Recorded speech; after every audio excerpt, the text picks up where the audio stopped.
Sir इसी में add कर स्लाइड्स हैं, मैं भी ऐड कर देती हूं। आप तो इधर ही हैं ना?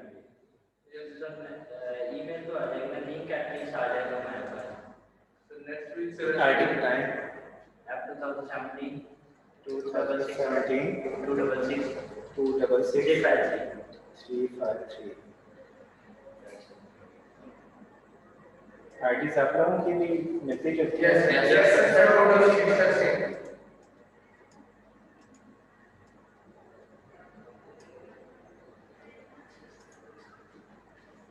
जी सर 018 059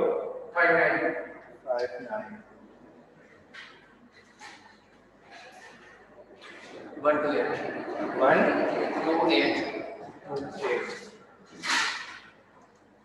so 422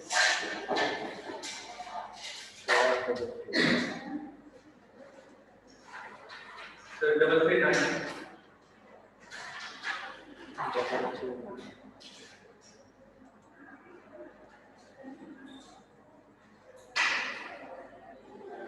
नेक्स्ट भी है इसमें वही नोट कर लो।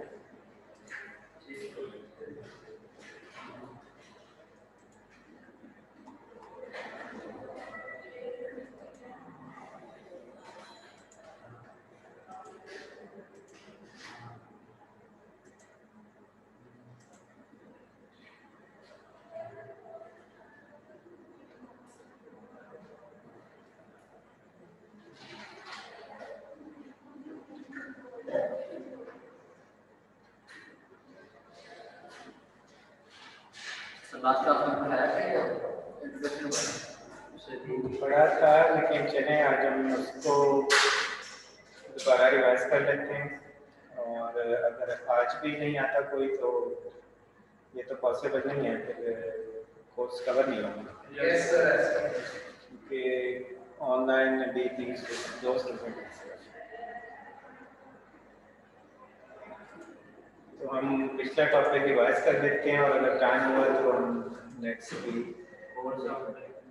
कोर्स आउटलाइंस आपको LMS अगर बनता है तो वहाँ भी मैं अपलोड कर दूँगा। Okay sir. वैसे अगर चाहिए हो तो ये आउटलाइंस आपको वैसे ही मिल जाएंगे।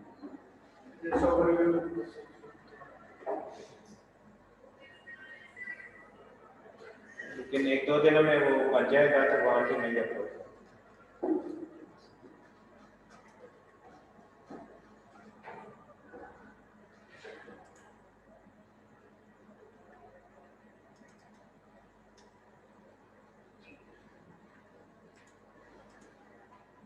लास्ट क्लास आपने से किसने अटेंड की थी? सर किसने भी कोर्स की तरह। अच्छा, आज आपको मेल आई है अभी?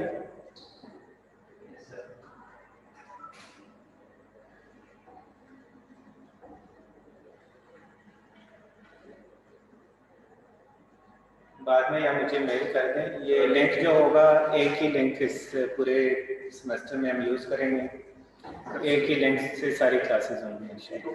ठीक है, तो आपको रोज़ मेल आए ना आए, आपने अगर ऑनलाइन क्लास लेनी है तो उसी लिंक के थ्रू क्लास ज्वाइन। लिंक वैसे तो मैंने ये मेल कर दिया, हाँ वो मैं आपके साथ शेयर कर दूँ। वो कोशिश करें अगर आप डाउनलोड कर सकते हैं तो उसको डाउनलोड कर लें, क्योंकि वो कुछ दिनों बाद वहाँ से रिमूव हो जाता है। तो अगर वो उसमें प्रॉब्लम है कोई तो फिर हम ये करेंगे कि उसको दोबारा से गूगल ड्राइव पे डाउनलोड करके तो उसका लिंक शेयर कर देंगे। लेकिन उसका ये है फिर कि मैं किसी एक सेक्शन का वहाँ पे डाउनलोड कर दिया करूँगा।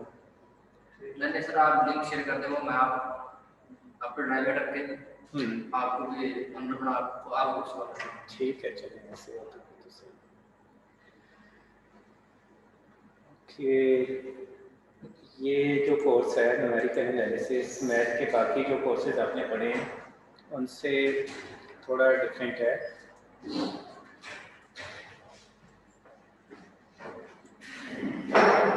डिफरेंट किस हवाले से है? आप लोगों ने अब कौन सा सेमेस्टर है आप लोगों का? सबका? अच्छा, अच्छा, अब जो है ये फोर्थ में, कोई फिफ्थ में पढ़ रहा है, कोई फोर्थ में पढ़ रहा है। ठीक है, फिर तो आपने मैथ के सारे कोर्सेज पढ़ लिए, कैल 1, कैल 2, लीनियर अलजेब्रा। डिफरेंशियल कब पढ़नी है? समर के बाद इंशाल्लाह पढ़ेंगे। तो बाकी कोर्सेज और इस कोर्स में डिफरेंस क्या होगा कि बाकी जो कोर्सेज आपने पढ़े हैं वहाँ पे आपके पास किसी प्रॉब्लम का, मैथमेटिकल प्रॉब्लम का एग्जैक्ट सॉल्यूशन मिल जाता है। जैसे आपके पास अगर कोई इस तरह की इक्वेशन हो,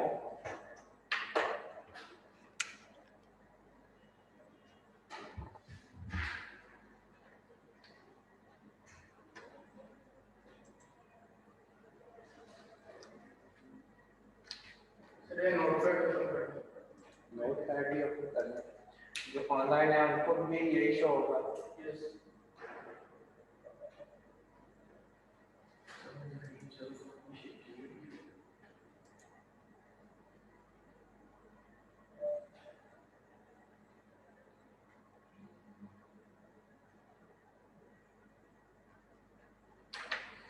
नोट पैड लिखने होते इसके अपनी स्क्रीन ओपन करनी है। ये कर लेते हैं या इसी कोई कैमरे कोई थोड़ा मूव कर लेते हैं ताकि।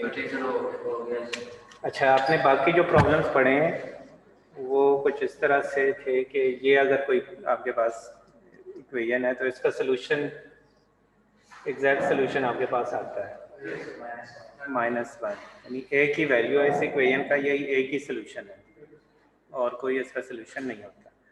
जैसे आपकी स्टूडेंट आईडी है, वो आईडी आपको ही अलाउ हुई है, उस आईडी से कोई और स्टूडेंट यहाँ पे नहीं होता, यानी फिक्स है।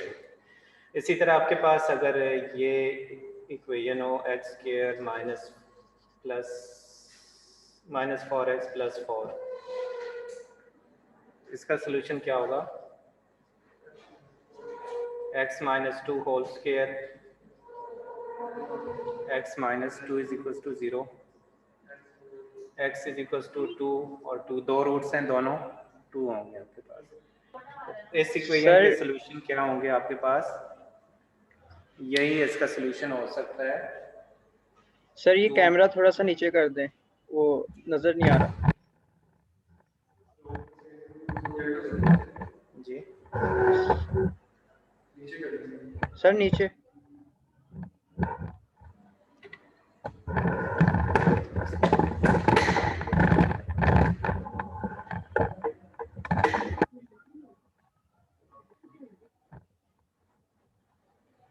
हम बोर्ड का जो ऊपरी हिस्सा है वो यूज़ कर लेते हैं। ये x² - 4x + 4 = 0, इसका सलूशन जो है वो x = 2 और 2, ये दो वैल्यूज इसका सलूशन है। इसका भी ये फिक्स सलूशन है कि इसके अलावा इस इक्वेशन का और कोई सलूशन नहीं होगा जो इसको सेटिस्फाई करे। अच्छा, ये तो आपने बेसिक मैथ के क्वेश्चन है। लीनियर अलजेब्रा में आपने सिस्टम ऑफ सॉल्यूशन पढ़ा था, जिसमें आपके पास एक से ज़्यादा इक्वेशंस होती हैं। ये बोर्ड को हम कहाँ तक यूज़ कर सकते हैं?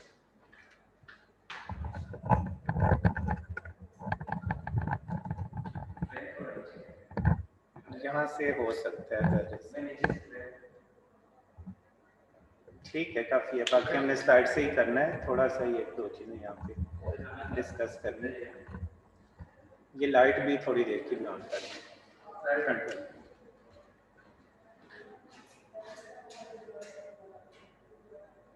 Thank you.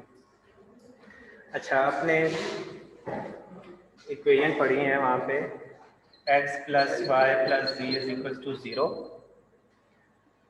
2x - 3y - 4z = 1 और 3x + y - 2z = 4। Let's say कोई भी ये सिस्टम ऑफ लीनियर इक्वेशन है, 3 इक्वेशन है, तो इसको सॉल्व करने के लिए भी आपने वहाँ पे मेथड्स पढ़े थे।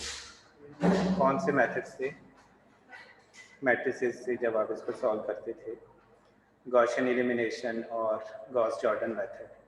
तो उन मेथड्स को यूज़ करते हुए आपके पास x, y और z की फिक्स वैल्यू कोई आ जाती थी।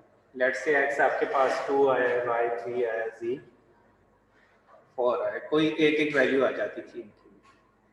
ठीक है, तो ये मेथड्स आप पढ़ चुके हैं जिनमें किसी मैथमेटिकल प्रॉब्लम का कोई एग्जैक्ट सोल्यूशन एक आपके पास आ जाता है। न्यूमेरिकल एनालिसिस में हम मैथ के वो प्रॉब्लम्स डिस्कस करते हैं, वो प्रॉब्लम्स, उन प्रॉब्लम्स का सोल्यूशन फाइंड करते हैं जिनका एग्जैक्ट सोल्यूशन या तो पॉसिबल नहीं होता या फिर बहुत कॉम्प्लिकेटेड, लेंथी और टाइम टेकिंग सोल्यूशन। तो उन प्रॉब्लम्स का हम एग्जैक्ट सोल्यूशन फाइंड नहीं करते बल्कि अप्रॉक्सीमेट सोल्यूशन फाइंड करते हैं। एक्सक्यूज मी सर, उनका अप्रॉक्सीमेट सोल्यूशन फाइंड करते हैं। एग्जैक्ट तो पॉसिबल ही नहीं है ना, फिर हम approximate solution.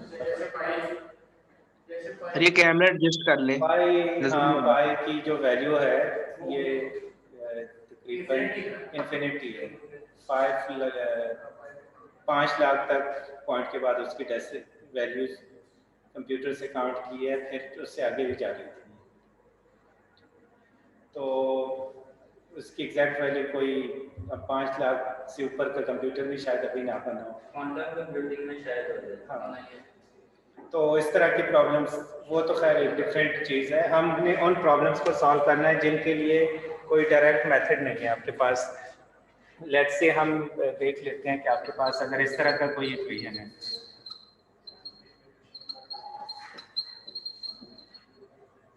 e⁻⁻ x sin inverse x by 2 plus natural log of x plus।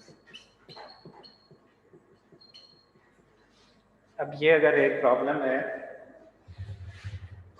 Sir नजर नहीं आ रहा। फिर ये नजर नहीं आ रहा होगा।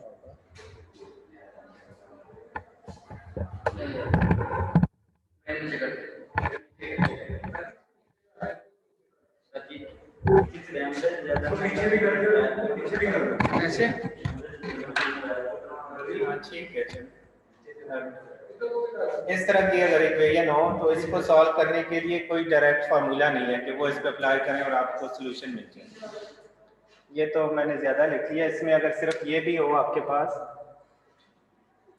sin x plus e⁻x plus x = 0, इसके लिए भी कोई डायरेक्ट मेथड नहीं है कि वो इस पर अप्लाई करें और आपको सोल्यूशन मिल जाए। तो इस तरह के प्रॉब्लम्स जिनका एग्जैक्ट सोल्यूशन या पॉसिबल ना हो, या अगर पॉसिबल हो भी तो बहुत लेंथी, कॉम्प्लिकेटेड, टाइम टेकिंग काम हो, तो उस वहाँ पे फिर हम अप्रॉक्सीमेट सोल्यूशन फाइंड करते हैं। अब अप्रॉक्सीमेट सोल्यूशन क्या होता है? एग्जैक्ट के करीब करीब कोई वैल्यू। अब एग्जैक्ट के कितने करीब जाना, ये कोशिश ये होती है कि उसके जितना करीब पॉसिबल हो सके उसके करीब जाया जाए। ये प्रॉब्लम में डिफाइन होगा कि आपने उसके कितने करीब जाना है। जैसे पाई की वैल्यू है, आपसे अगर कहा जाए कि पॉइंट के बाद 5 डेसिमल प्लेसेस तक काफ़ी है, या पॉइंट के बाद 10 डेसिमल प्लेसेस तक, उसकी वैल्यू तो पॉइंट के बाद 5 लाख डेसिमल प्लेसेस तक जा रही है, तो फिर भी आगे जाई जा रही है। तो वो डिफाइन होगा कि आपने कहाँ तक जाना है, कितना। वो वहाँ तक पहुँचना पड़ेगा, ना पहुँचा जाए तो फिर तो टारगेट अचीव ना होगा, वहाँ तक जाना पड़ेगा। वो इतना नहीं होगा, 5 लाख डिजिट तक हम नहीं जाएंगे। हम बहुत अगर कोशिश कर लें तो 3-4 डेसिमल प्लेसेस तक, ठीक है। लेकिन ये मेथड्स ऐसे हैं, कुछ जो फर्स्ट मेथड हम पढ़ेंगे उसमें अगर 3 डेसिमल प्लेसेस की हमें एक्यूरेसी चाहिए हो तो हमें 12 to 15 आइट्रेशन नॉर्मली वो करनी पड़ती है। अब आइट्रेशन आप लोग बेहतर जानते होंगे क्या होती है आइट्रेशन।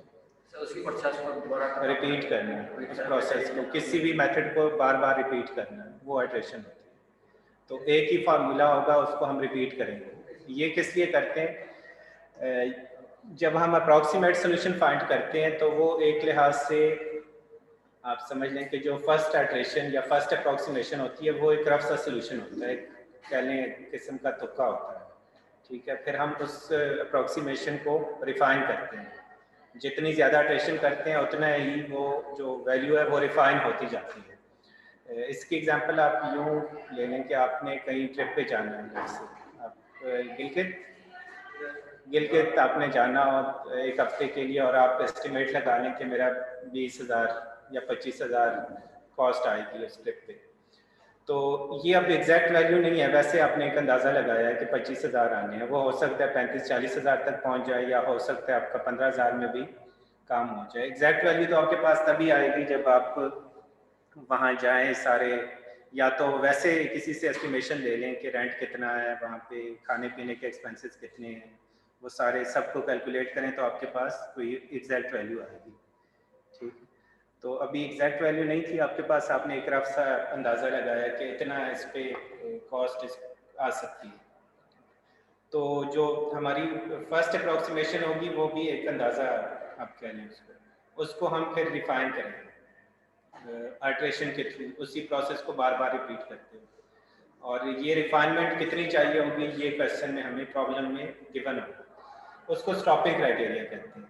अब स्टॉपिंग क्राइटेरिया क्या होता है, ये स्टॉपिंग क्राइटेरिया हमें ये बताता है कि किसी प्रॉब्लम को हमने कितना रिफाइन करना है, या जो हमें एक्यूरेसी कितनी एक्यूरेसी चाहिए। स्टॉपिंग क्राइटेरिया अब हमें गिवन हो सकता है नंबर ऑफ आइट्रेशन की फॉर्म में, हो सकता है आपसे कहा गया हो कि आपने 5 आइट्रेशन करनी है या 10 आइट्रेशन करनी है, तो बस जो भी रिजल्ट आए 10 आइट्रेशन के बाद आपने इसको स्टॉप कर देना, ठीक है। उसमें फिर हमें एक्यूरेसी से बाकी कोई लेना देना नहीं होता। 10 आइट्रेशन के बाद जो भी रिजल्ट आए, चाहे वो ठीक हो, अच्छा हो या बुरा हो, जैसे जिस स्टेज पे भी हो वहाँ पे हम उसको स्टॉप कर दें। दूसरा ये होता है कि आपको नंबर ऑफ डेसिमल प्लेसेस दिए जाए कि इतने डेसिमल प्लेसेस की हमें एक्यूरेसी चाहिए। लेट्स से 3 डेसिमल प्लेसेस अगर आपसे कहा जाए कि 3 डेसिमल प्लेसेस की एक्यूरेसी चाहिए, तो इसका मतलब ये होता है कि जब आपके पास 2 consecutive iteration, let's say x10 और x11, दोनों की वैल्यूज पॉइंट के बाद 3 डेसिमल प्लेसेस तक एक जैसे आ जाए, तो फिर वहाँ पे हम उसको स्टॉप कर देते हैं। लेट्स से x10 की वैल्यू आती है 2.123 और ये वैल्यू भी आपके पास आती है 2.123। दोनों वैल्यूज पॉइंट के बाद 3 डेसिमल प्लेसेस तक एक जैसी जब आ जाएं, वहाँ पे फिर हम उसको स्टॉप कर देते हैं। ये उस सूरत में जब जो स्टॉपिंग क्राइटेरिया है वो 3 डेसिमल प्लेसेस की एक्यूरेसी गिवन हो, ठीक है। So 1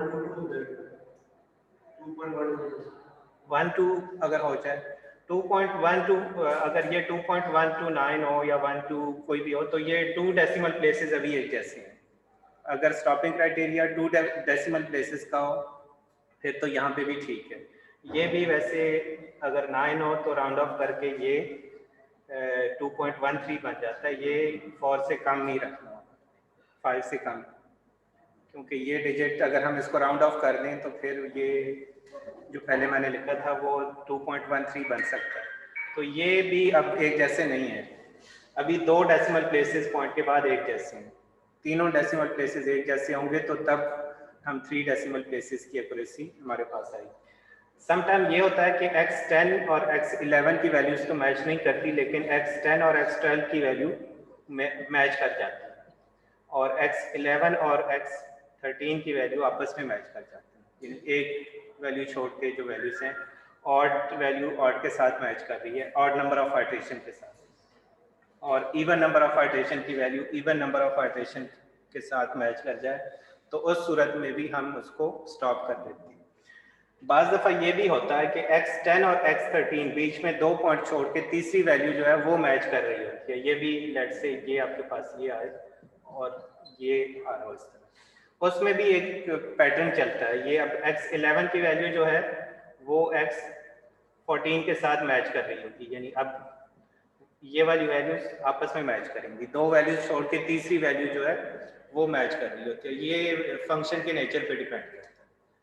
तो इनमें से जो भी केस जहाँ पे भी दो वैल्यूज रिपीट होना शुरू हो जाएं एक जैसी, वहाँ पे फिर हम उसको स्टॉप कर दें। अगर वो क्या उसका नाम है वही जीरो जाए तो इतना छोटा हो जाए नंबर को जीरो के इक्वल हो जाए। ये नंबर मतलब ये तो इंक्रीज जो हो रहा है ना, ये नहीं, इनके दरमियान जो डिफरेंस है वो जीरो हो सकता है, और वो तब होगा जब आप जितनी ज़्यादा अल्ट्रेशन करेंगे। इसको एरर कहते हैं, ये दो अल्ट्रेशन के दरमियान डिफरेंस जो है। तो एरर अप्रॉक्सीमेट सोल्यूशन में हमेशा एरर एग्जिस्ट करता है, लेकिन कोशिश ये होती है कि उस एरर को मिनिमाइज रखा जाए, कम से कम रखा जाए। और उसका तरीका यही है कि अल्ट्रेशन आप ज़्यादा करेंगे तो एरर ऑटोमेटिकली कम होता जाएगा।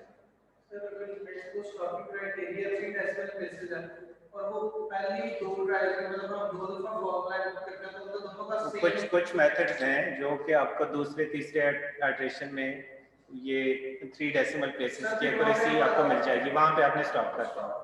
लेकिन वो एक आध मेथड ही है, बाकी जो मेथड्स हैं वो थोड़े स्लो हैं। जैसे फर्स्ट मेथड जो हम पढ़ेंगे बाइसेक्शन मेथड, वो थोड़ा स्लो है, थोड़ा नहीं बहुत स्लो है। उसमें 3 डेसिमल प्लेसेस की एक्यूरेसी के लिए आपको 12 से 15 अल्ट्रेशन नॉर्मली चाहिए होती है, ठीक है। फिर उसके बाद हम अगला मेथड पढ़ेंगे, वो 6-7 अल्ट्रेशन में हमें 3 डेसिमल प्लेसेस की एक्यूरेसी मिल जाती है। फिर उसके बाद तीसरा मेथड जो पढ़ेंगे वो शायद 4 अल्ट्रेशन में मिल जाए, और जो चौथा मेथड हम पढ़ेंगे पहले इस कोर्स के पहले सेक्शन में, वो दूसरी तीसरी अल्ट्रेशन में आपको ये जो रिक्वायर्ड रिजल्ट है ये मिल जाता है, ठीक है। तो कोर्स का जो फर्स्ट पार्ट है उसमें हम 4 मेथड्स पढ़ेंगे। फर्स्ट पोर्शन है इसका solution of non linear equation. अब नॉन लीनियर इक्वेशन कौन सी इक्वेशन होती है? जिसकी पावर 1 ना हो, 1 हो तो वो तो लीनियर होगी, ठीक है। 1 के अलावा कोई हो तो वो नॉन लीनियर होगी, ठीक है। एक डेफिनेशन ये हो सकती है। लेकिन आप मुझे ये बताएं कि आपके पास अगर कोई इस तरह की इक्वेशन है, x plus sine x is equals to 0, इसमें वेरिएबल की पावर तो 1 है, लेकिन क्या ये लीनियर है? No sir, because of sign. ठीक है, चलिए। ट्रिग्नोमेट्रिक फंक्शन नहीं आएगा सर इसमें। लीनियर फंक्शन का ग्राफ हमेशा एक स्ट्रेट लाइन की फॉर्म में होता है, ठीक है। ऐसी इक्वेशन जिसका अगर हम ग्राफ प्लॉट करें वो एक स्ट्रेट लाइन आ जाए, किसी भी डायरेक्शन में हो, सीधी हो, कहीं पे भी एक स्ट्रेट लाइन हो, तो वो लीनियर फंक्शन कहलाता है या लीनियर इक्वेशन। और वो इक्वेशन जिसका ग्राफ स्ट्रेट लाइन ना बने, कोई भी कर्व की सूरत में हो, किसी भी किस्म का कर्व हो, वो पैराबोला हो सकता है या कोई भी जिगजैग, किसी भी किस्म का कर्व हो लेकिन स्ट्रेट लाइन ना हो, वो नॉन लीनियर इक्वेशन हो। तो साइन कॉस का ग्राफ हमें पता है ये स्ट्रेट लाइन नहीं बनते, तो ये नॉन लीनियर फंक्शन है। ये जहाँ पे भी इन्वॉल्व हो जाएं तो ये नॉन लीनियर होते हैं, अगरचे इनकी पावर 1 ही है वेरिएबल की, लेकिन फिर भी ये नॉन लीनियर इक्वेशन है। तो हम इस तरह से इनको डिफाइन कर सकते हैं कि वो इक्वेशन जिनका ग्राफ एक स्ट्रेट लाइन की फॉर्म में हो वो लीनियर इक्वेशन होती है, और वो तमाम इक्वेशन जिनका ग्राफ स्ट्रेट लाइन ना बनाए वो नॉन लीनियर इक्वेशन होती है। तो यहाँ पे जो हम पहले 4 मेथड्स पढ़ेंगे वो होंगे solution of non linear equation.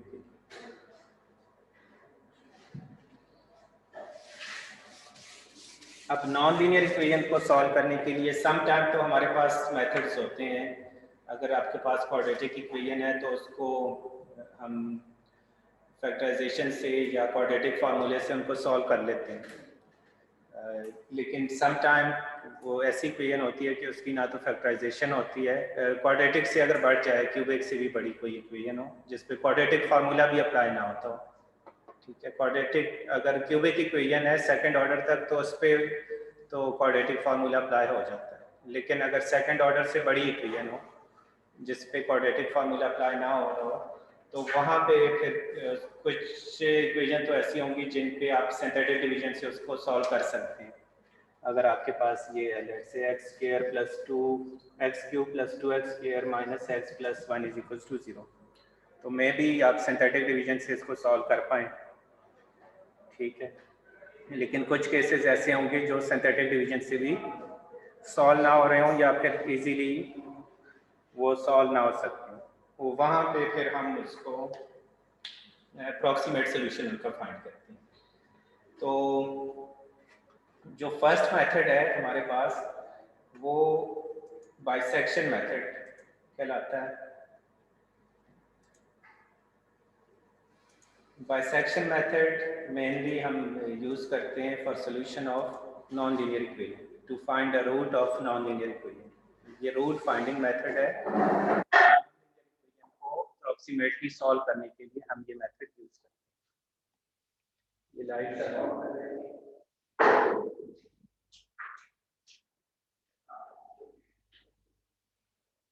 अच्छा, ये जो मेथड्स हैं न्यूमेरिकल के, ये थोड़े से लेंथी हैं और ये कैमरा आपको पता है ये इतना अच्छा नहीं है कि इसको अगर थोड़ा सा भी हम बैक ले जाएं तो या तो बोर्ड विजिबल नहीं होगा, पूरे बोर्ड को तो वैसे भी कवर नहीं करेगा ये, और दूसरा माइक भी कैमरे के अंदर ही लगा, तो हम बोर्ड को ज़्यादा यूज़ नहीं कर सकते।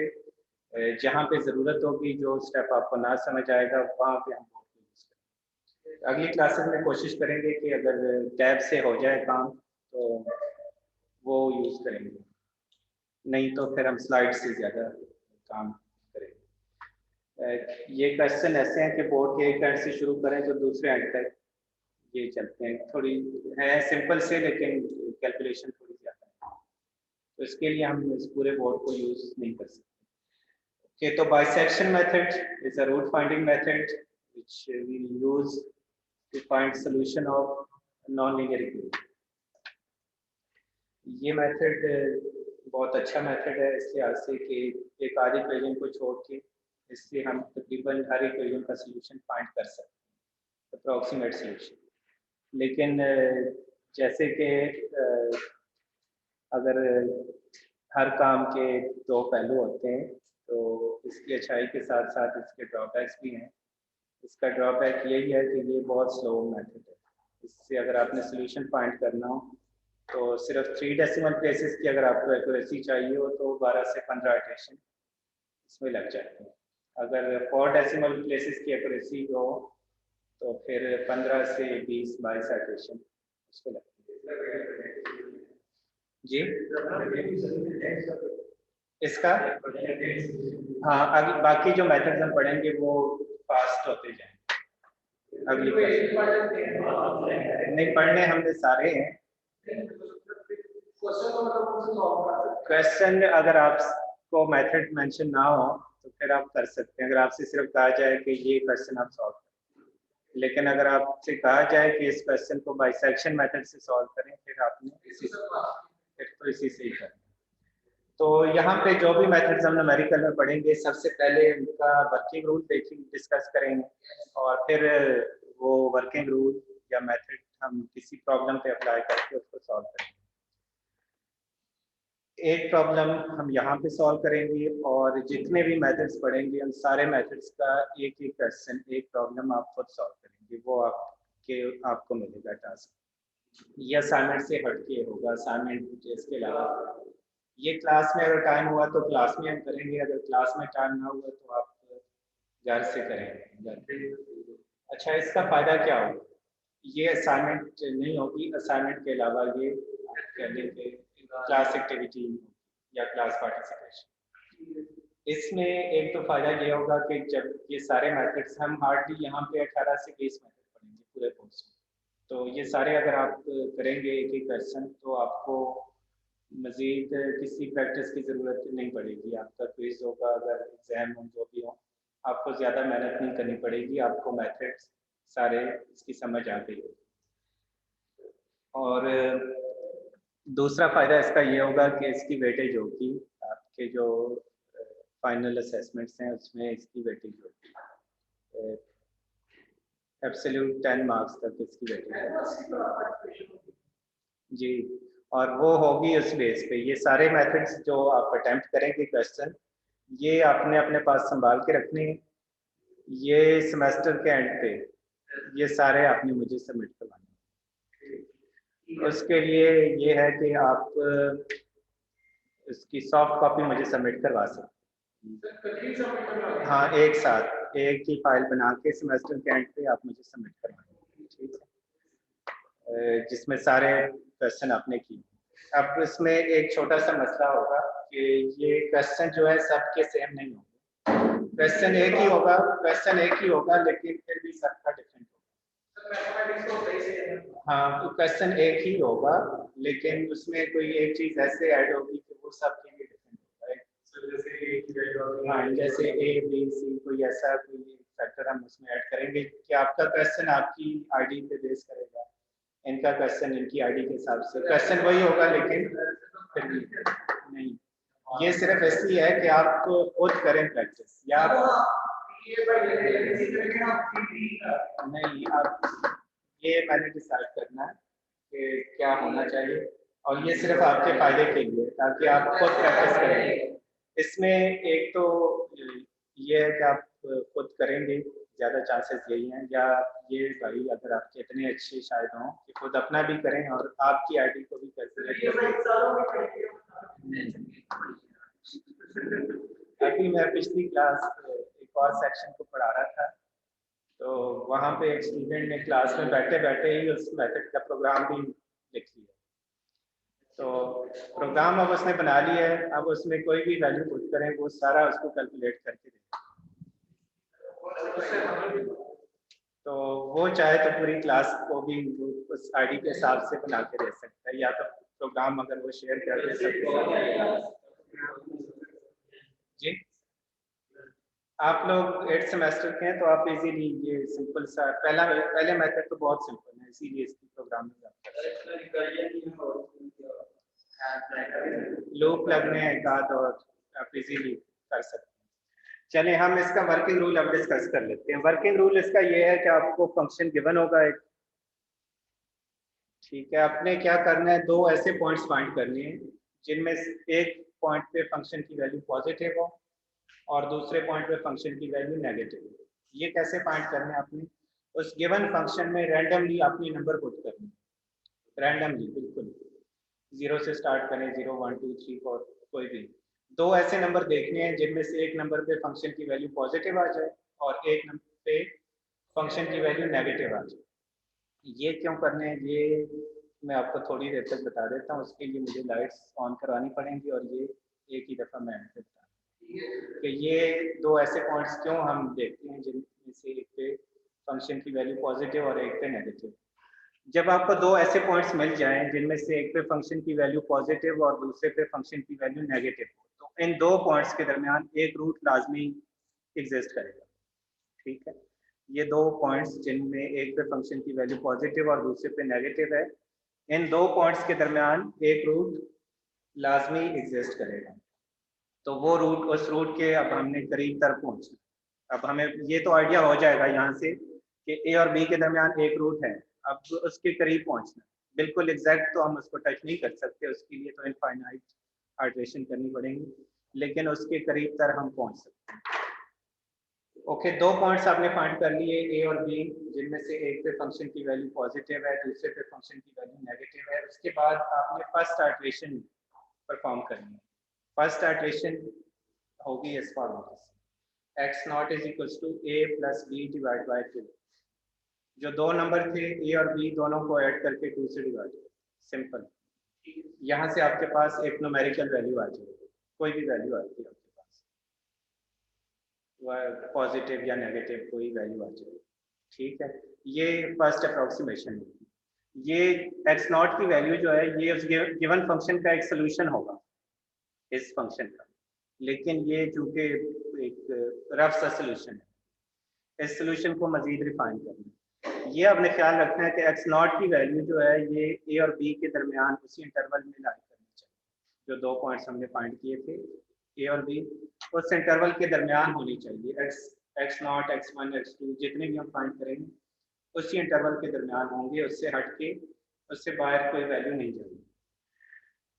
एक्स नॉट हमने फाइंड कर लिया, अब दूसरी आइटरेशन पे जाना है। ये हमें पता है, ये रफ सी अप्रोक्सीमेशन है। अब हम इसको रिफाइन करते हैं। रिफाइन कैसे करना है? एक्स नॉट पे फंक्शन की वैल्यू फाइंड करें, यानी ये जो वैल्यू थी ये यहाँ से उठा के फंक्शन में पुट करें और उसका साइन चेक करना है जस्ट कि पॉजिटिव है या नेगेटिव।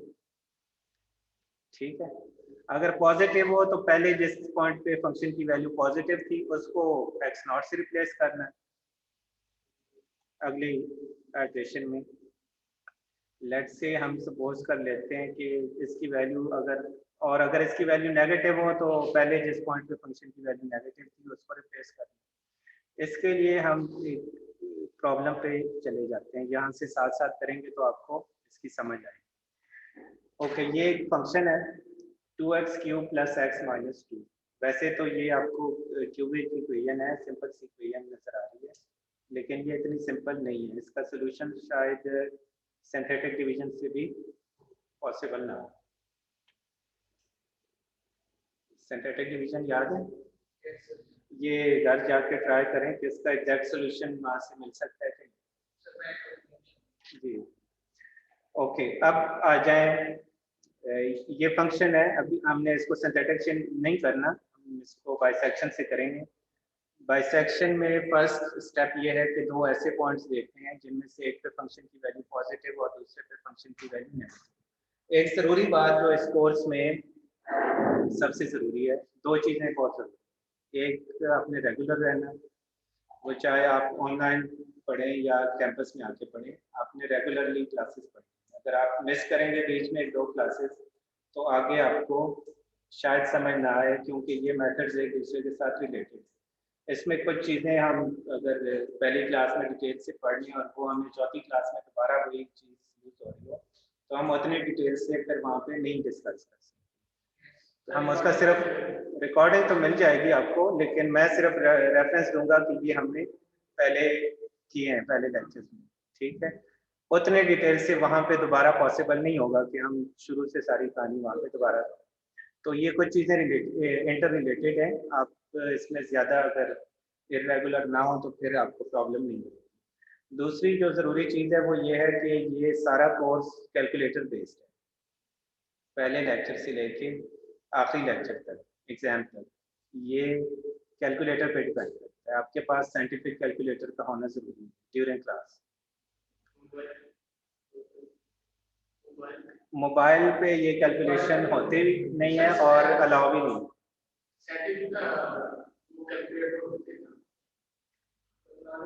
मोबाइल नहीं, मोबाइल अलाउ भी नहीं है और मोबाइल पे नहीं होगी। कुछ चीज़ें ऐसी हैं जो वहाँ पे है, यहाँ पे नहीं। ठीक है, हाँ, मोबाइल क्लास में अलाउ भी नहीं है और मोबाइल पे होनी भी नहीं है। आगे कुछ प्रॉब्लम्स आएंगे आपके पास जो इस मोबाइल से आप नहीं कर सकते या उतना इजीली नहीं कर सकते जितना आप कैलकुलेटर को यूज करके कर सकते। तो आपके पास कैलकुलेटर का होना ज़रूरी है। अगर नहीं है तो आप अगली क्लास से पहले अरेंज कर लें। आप परचेज कर लें या अगर कहीं आपने फेंका हुआ है तो वो ढूंढ लें या किसी भाई दोस्त से, हाँ भाई दोस्त से किसी से एक सेमेस्टर के लिए आप खुद आ सकते हैं। ओके, आपने सबसे पहला काम क्या करना है, दो ऐसे नंबर हमें चाहिए जिनमें से एक पे फंक्शन की वैल्यू पॉजिटिव और दूसरे पे नेगेटिव। और ये मैं दोबारा बता रहा हूँ, इसके लिए कोई फिक्स फार्मूला नहीं है, कोई क्राइटेरिया नहीं है। आपने रैंडमली ये नंबर फाइंड करने हैं। ये समझ लें कि हिट एंड ट्रायल वाला काम। ठीक है, आप एक नंबर पुट करें, दूसरा, तीसरा, चौथा, जब तक दो नंबर आपको ऐसे नहीं मिल जाते जिनमें से एक पे फंक्शन की वैल्यू पॉजिटिव, दूसरे पे नेगेटिव, या पहले पे अगर नेगेटिव है तो दूसरे पे पॉजिटिव होनी चाहिए। अब ये बड़ी हद तक क्वेश्चन प्रॉब्लम पे भी डिपेंड करता है। प्रॉब्लम में अब कुछ भी मेंशन नहीं है कि आपने, अच्छा ये जो क्वेश्चन है इसके रूट पॉजिटिव भी हो सकते हैं, नेगेटिव भी हो सकते हैं। इसके 3 रूट्स हैं। ठीक है, तो 3 में से कोई एक पॉजिटिव होगा, एक आज नेगेटिव भी हो सकता है, दोनों रूट्स होंगे। ये हमें कैसे पता चलेगा? ये साइन अगर ये जो आपको नजर आ रहे हैं, पहला पॉजिटिव है, दूसरा पॉजिटिव है, तीसरा नेगेटिव, ये सारे साइन अगर एक जैसे हों तो फिर उसके रूट भी सारे एक जैसे हों।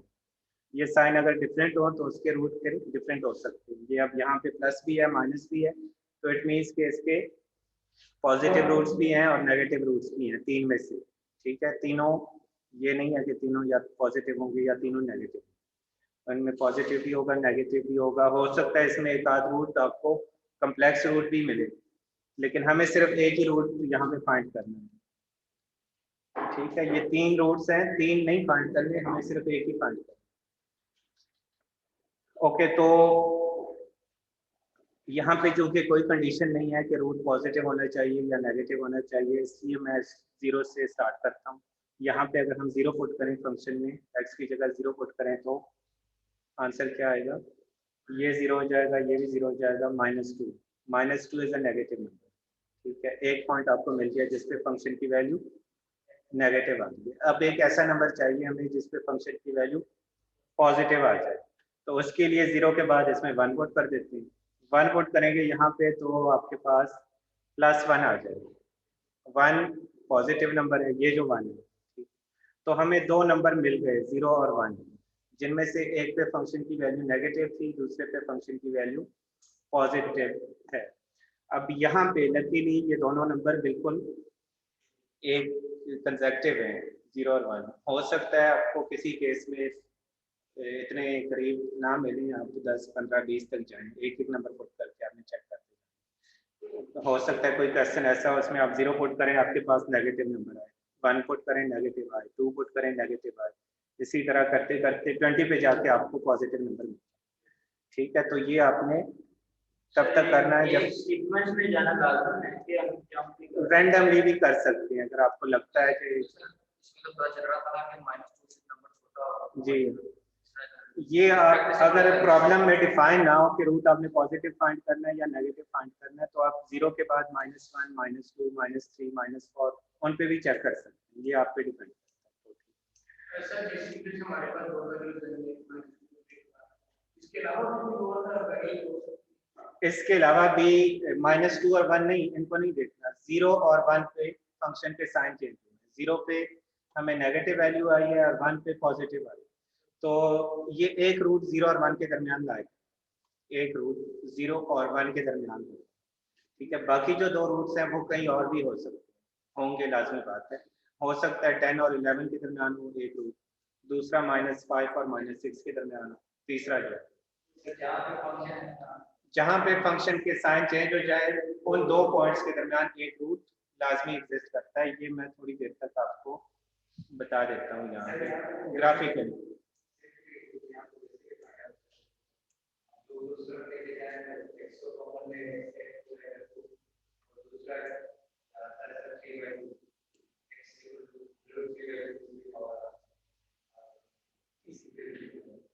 ये आपने क्या पुट किया यहाँ पे? नहीं, फिर अगर वहां पे 0 होगा फिर आप उनको कर सकते हैं। वो जो आप कह रहे हैं ना, ये जैसे आपके पास है x² - x = 0, तो आप x कॉमन ले लें, x - 1 = 0, ये कर सकते हैं x = 0 और x - 1 = 0। लेकिन यहाँ पे अगर 2 होगा फिर आप ये नहीं कर सकते। ये तभी आप कर सकते हैं जब राइट हैंड साइड पे 0 हो। ठीक है, नहीं ये यहाँ पे मैथ के रूल फेल हो जाते हैं। अगर राइट हैंड साइड पे 0 हो फिर आप ये काम कर सकते हैं जो आप कह रहे हैं। ठीक है, अगर 0 के अलावा कोई वैल्यू हो फिर इस तरह से नहीं कर सकते। नहीं, जनरल भी 0 हो फिर हो सकता है, 0 के अलावा कोई हो फिर नहीं। जी,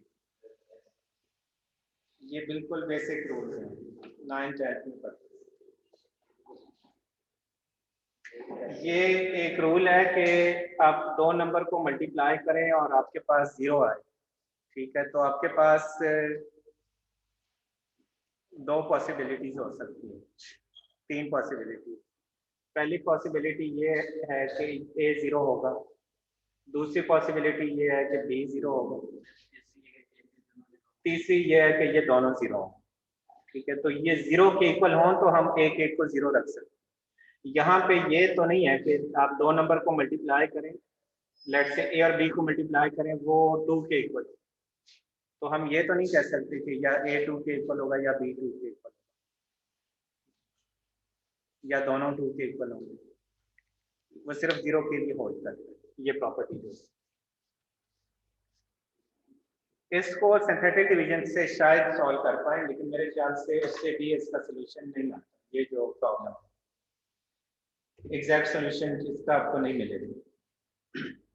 तो हम बात कर रहे थे, 2 पॉइंट्स हमें मिल गए ए और बी, जिनमें से एक पे फंक्शन की वैल्यू पॉजिटिव है, दूसरे पे नेगेटिव है। ये नंबर्स हैं 0 और 1। ठीक है, यहाँ देखना है हमने जो फंक्शन में जो वैल्यू पुट की है, ये वाली, ये और ये जो फंक्शन के साइन है वो सिर्फ साइन देखने हैं कि एक पे नेगेटिव है, एक पे पॉजिटिव है। तो 0 को a कह देता हूँ मैं, एक नंबर को, और दूसरा जो नंबर है उसको b कह देता हूँ। ठीक है, एक, हाँ ये आपकी मर्जी है, जिसको a कहना है जिसको b कहना है, आप अपनी मर्जी से कर सकते हैं। अब आ जाए फर्स्ट आइटरेशन पे। फर्स्ट आइटरेशन क्या होगा, तो a और b को ऐड करके 2 से डिवाइड, आपके पास पहली वैल्यू आ जाएगी। एक्स नॉट की वैल्यू आएगी 0 + 1 / 2, इससे 0.5 आ जाएगा। क्लियर है ये यहाँ तक? ओके, अब क्या करना है, अब फंक्शन में x की जगह x नॉट पुट करना है, यानी 0.5 पुट करना है। जो गिवन फंक्शन था उसमें x की जगह 0.5 पुट करना है। यहाँ से आप ये नोट करें कि a पे फंक्शन की वैल्यू नेगेटिव है, b पे फंक्शन की वैल्यू पॉजिटिव है, ये चीज आपने ध्यान में। अच्छा, अब x नॉट पे फंक्शन की वैल्यू हमारे पास, फंक्शन में x की जगह 0.5 पुट किया मैंने और उसको कैलकुलेट किया, तो फंक्शन की वैल्यू आई है -1.25। इसमें वैल्यू से तो मुझे कोई लेना देना नहीं है, सिर्फ साइन मैंने चेक करना है। इसका साइन माइनस है, तो पहले माइनस किस पे आया था, a पे। तो अब अगली आइटरेशन में a की जगह x नॉट आ जाएगा, b अपनी जगह पे रहेगा, a की जगह आ जाएगा x नॉट, x1 होगा। ये अब दूसरी आइटरेशन है, x1 = x नॉट + b / 2।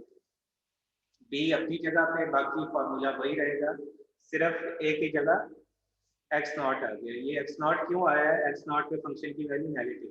अगर x नॉट पे फंक्शन की वैल्यू पॉजिटिव होती तो a अपनी जगह पे रहता, b की जगह x नॉट। ठीक है, यहाँ तक क्लियर है? x नॉट तक, x नॉट पे अब फंक्शन की वैल्यू फाइंड की और इसका सिर्फ साइन चेक करना है कि साइन पॉजिटिव आता है या नेगेटिव।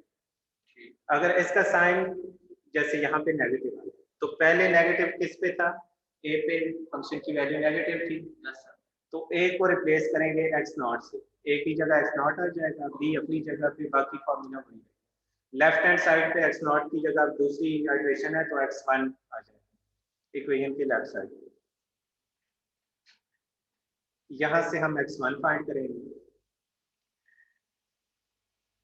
x1 x नॉट और b को ऐड करके 2 से डिवाइड करेंगे, x1 की वैल्यू। ठीक है, अच्छा एक चीज आप नोट करें कि a है 0 और b है 1, यानी अब x की जितनी वैल्यूज हम फाइंड करेंगे वो 0 और 1 के दरमियान ही होंगी। 0 से लेस कोई वैल्यू नहीं जाएगी और 1 से ग्रेटर नहीं जाएगी। जो रूट है वो 0 और 1 के दरमियान, इससे बाहर नहीं जाएगा। x नॉट की वैल्यू 0.5 उसी इंटरवल में, ठीक है। x1 की वैल्यू 0.75, ये भी उसी इंटरवल में। अगर कहीं पे भी किसी स्टेप में भी आपके पास किसी x की भी x1 2 3 5 कोई भी वैल्यू उस इंटरवल से बाहर निकल जाए तो आपने कहीं पे कैलकुलेशन में कोई गलती की, वो फंक्शन की वैल्यू है। फंक्शन की वैल्यू अलग चीज है, x की वैल्यू अलग है, फंक्शन की वैल्यू वो डिफरेंट चीज है। उसी पे तो अगला फार्मूला डिपेंड करेगा। अब x1 हमने फाइंड कर लिया, x1 पे फंक्शन की वैल्यू अब चेक करें। गिवन इक्वेशन में x की जगह x1 पुट करें, ठीक है, और उसका सिर्फ साइन चेक करना है कि उस पर वैल्यू पॉजिटिव आती है या नेगेटिव आती है। अच्छा, यहाँ पे x1 में x नॉट पे फंक्शन की वैल्यू नेगेटिव थी और इस पे फंक्शन की वैल्यू नेगेटिव थी, इस पे फंक्शन की वैल्यू पॉजिटिव। ये आप अपनी आसानी के लिए ये भी कर सकते हैं कि हर आइटरेशन में जिस पे नेगेटिव वैल्यू वो उस नंबर को पहले लिखें, दूसरे को बाद में लिखें, तो आपको ये याद रहेगा कि x नॉट पे फंक्शन की वैल्यू नेगेटिव थी, b पे फंक्शन की वैल्यू पॉजिटिव थी। अगर आपने कंफर्म करना हो तो आप पिछले पेज पे जाके उसको कंफर्म भी कर सकते हैं। अब x1 पे फंक्शन की वैल्यू नेगेटिव आई है, पहले नेगेटिव किस पे थी, x नॉट पे, तो अब अगली आइटरेशन में x नॉट की जगह x1 आ जाएगा, b अपनी जगह पे अभी तक बरकरार है। तो x2 बन जाएगा आपके पास x1 plus b divide by 2। अब x1 की ये वैल्यू है, b 1 था, दोनों को ऐड करके 2 से डिवाइड करें, x2 की वैल्यू आ जाए। x2 की वैल्यू भी उसी इंटरवल में 0 और 1 के दरमियान।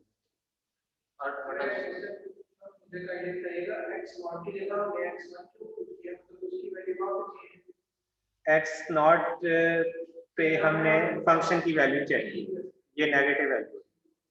अब पहली इटरेशन में a पे फंक्शन की वैल्यू नेगेटिव थी। हाँ हाँ, अब इसको देखना है आगे, ठीक है। अब a और b का वो पिछला फार्मूला इसको छोड़ दें, अब इसको कंसिडर करना।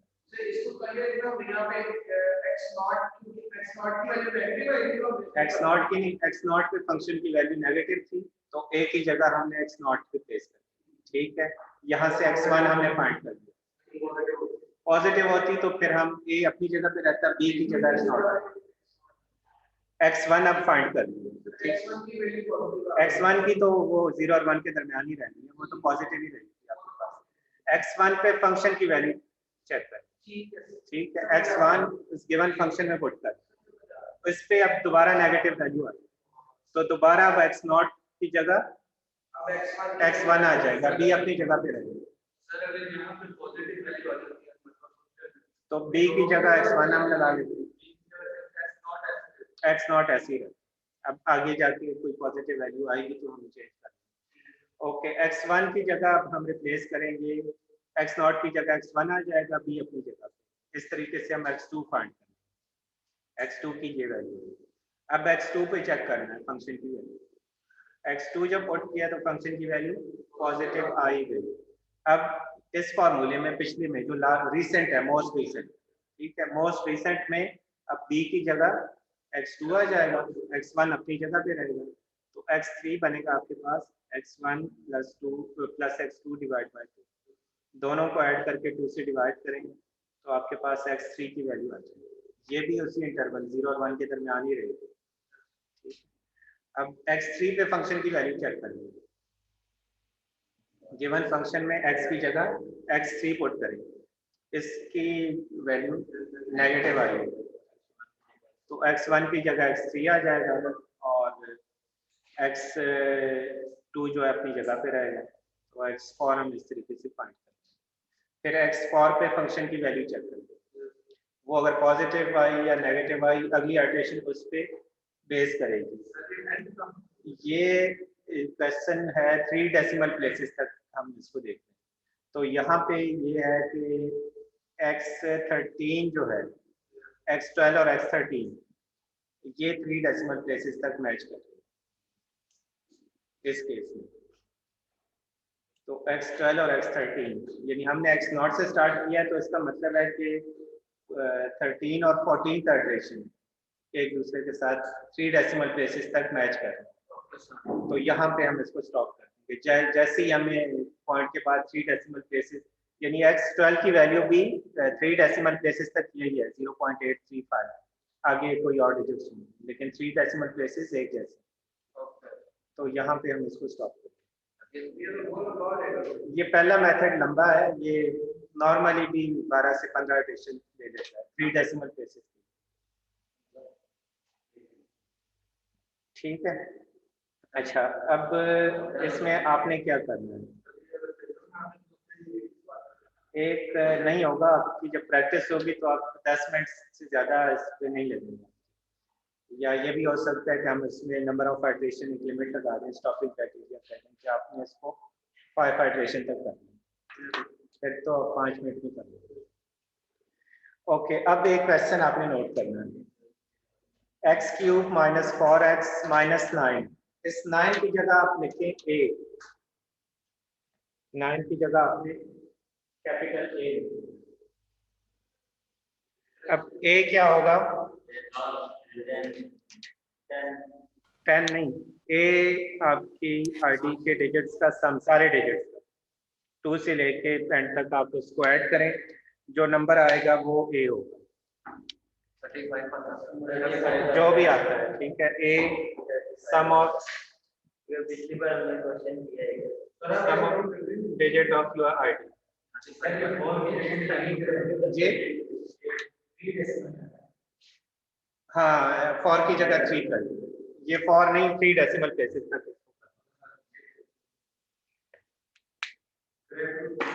ठीक है, करेक्ट टू 3 डेसिमल प्लेसेस। और कॉपी करना भी नहीं है, कॉपी करेंगे तो आपको समझ नहीं आएगी। या आप किसी इसका बच्चा मांगने रोज का कोई आप इसको खिलाएं खिलाएं तो ये आपको भी करेंगे। सब कुछ सोचा जा सकता है। सर जी ये LMS तो अभी नहीं बना, इसलिए मैं आपको मेल कर दूंगा। ठीक है, इसकी जो रिकॉर्डिंग है और जो लेक्चर नोट्स हैं ये आप लोगों को मेल कर दूंगा। अभी रिकॉर्डिंग तो अभी आपको नहीं मिल सकती, क्योंकि रिकॉर्डिंग जब लेक्चर एंड होता है तो उसके बाद ही रिकॉर्डिंग मैं आज ही कर दूंगा इंशाल्लाह। या अगर मुझे याद ना रहा तो मुझे मेल कर उसके रिप्लाई में। ओके, अब अटेंडेंस आज नहीं हुई, अभी अटेंडेंस हम कंडक्ट कर लेते हैं। उसके बाद देखेंगे बाकी काम है।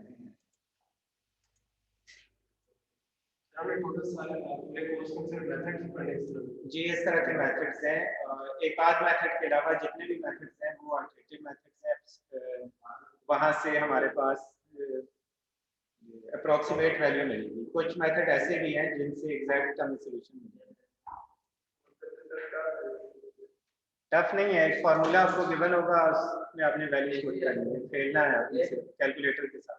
सर वो कोई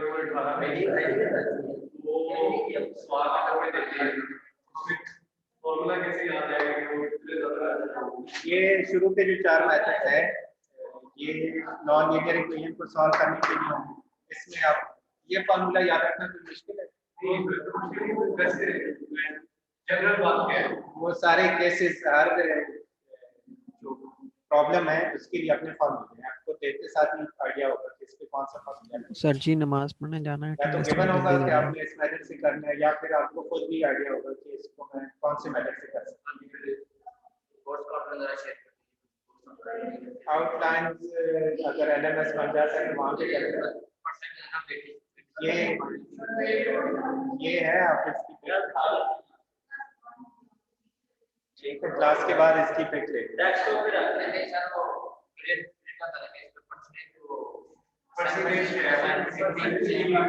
ये तो करेंगे अभी, ये तो रास्ता पिछले सेमेस्टर नहीं, ये अब पता नहीं आपके मेट वगैरह होंगे या नहीं, उसके बाद ही ये अभी तो कैंपस ही होने हैं। अगर हालात ठीक है ऑनलाइन हो तो उसमें मुश्किल होगा।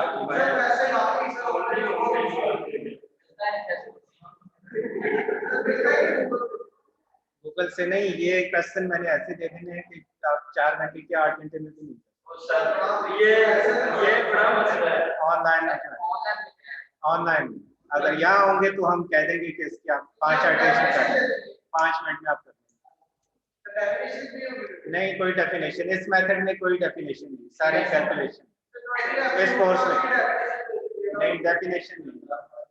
इस कोर्स में कोई डेफिनेशन आपको याद रखने की जरूरत नहीं है। पेपर में कोई डेफिनेशन, कोई प्रूफ, कोई कुछ ऐसा नहीं है, सिर्फ क्वेश्चन होगा। चले, अब्दुल रहमान, अहमद जहीर,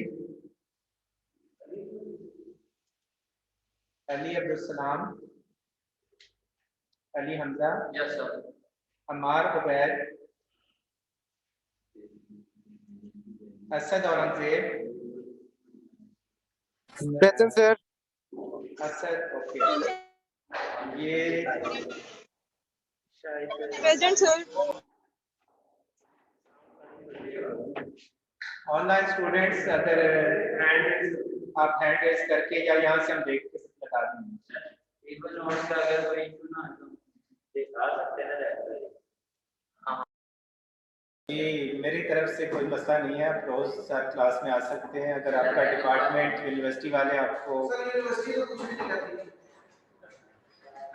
मैंने भी कुछ नहीं कहा जी बस। अच्छा दानिश अहमद, दानियाल जावेद, प्रेजेंट सर। अब्बास यहाँ पे भी स्पीकर नहीं है, ये तो शायद बीच में ज़रूरत नहीं पड़ी, स्पीकर बंद है या जो भी है। बहरहाल आप हैंड रेस करें, क्लास तो वैसे ही ख़त्म हो गई है। फैज़ान अली, फरमान करीम, हामिद अली, हामिद अली तंग है या तंग है क्या? जैन हसन, अभी आप सब्र करें, आपकी बारी आएगी तो फिर आप हैंड रेस करें। Hamza Abdullah, Hamza Ali Zahid, Hamza Farooq, Haris Maqsood, Hassan Tariq. Present sir. Present sir. Noted, आपकी आवाज़ नहीं आ रही लेकिन आपकी अटेंडेंस लगा देंगे। खिजर हयात, मुअम्मार अली, सर। नोटेड मुअम्मार। आपकी आवाज़ नहीं आ रही, यहाँ स्पीकर का कोई इशू है लेकिन आपके अटेंडेंस लगा दी है। Mohammad Arsalan Nasir,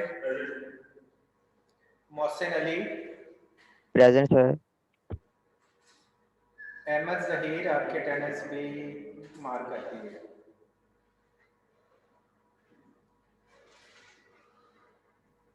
Mohsin Ali, present sir.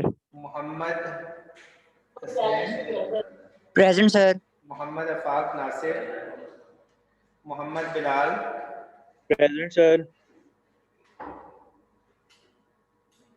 Bilal, Mohammad Hamza Farooq, present sir. Mohammad Haris, Mohammad Nasir, Mohammad Umair Naseer. Yes आपके सर। अटेंडेंस भी लगा दी। मोहम्मद उस्मान मुनीर, मोहम्मद जुबैर, नुमान मंशा,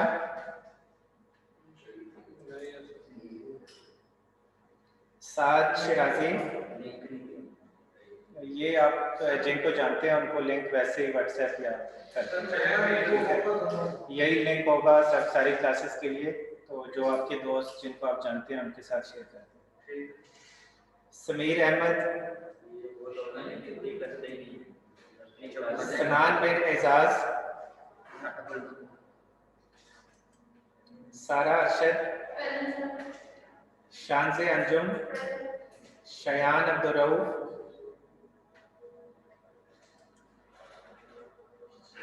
सैयद नादी अली, तलहा तारिक, उमैर मलिक, उसामा शफीक, वसीम, ज़ैनुल हसन। जी उमैर और जैन, आप लोगों की अटेंडेंस लग गई है। अगर कोई ऐसा स्टूडेंट जिसकी अटेंडेंस ना लगी हो तो वो बता सकते हैं।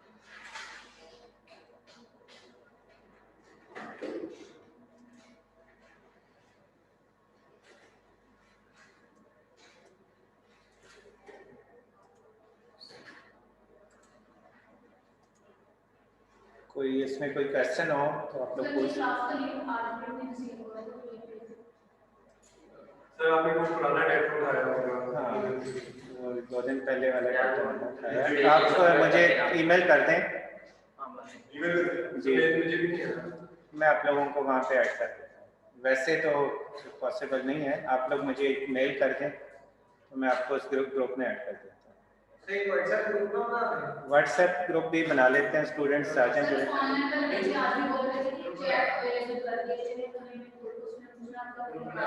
चैट तो उसका फ़ायदा नहीं, क्योंकि वहाँ इतना नहीं टाइम होता कि चैट को देख सकें।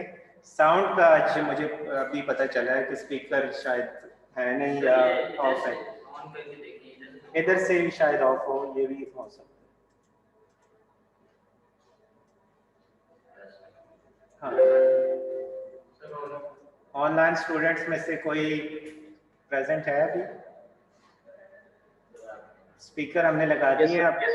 अच्छा, यहाँ से ही ऑफ था, तो ठीक है। नेक्स्ट टाइम हम कोशिश करेंगे कि आप लोगों के माइक्स अनम्यूटेड हैं, आप जब चाहें कोई क्वेश्चन हो तो दरमियान में आप पूछ सकते हैं। बस ये एहतियात करना है आपने कि गैर ज़रूरी तौर पे अपने माइक आप अनम्यूट ना करें। अगर कोई क्वेश्चन हो, कोई बात पूछनी हो या बतानी हो, तभी अनम्यूट करें।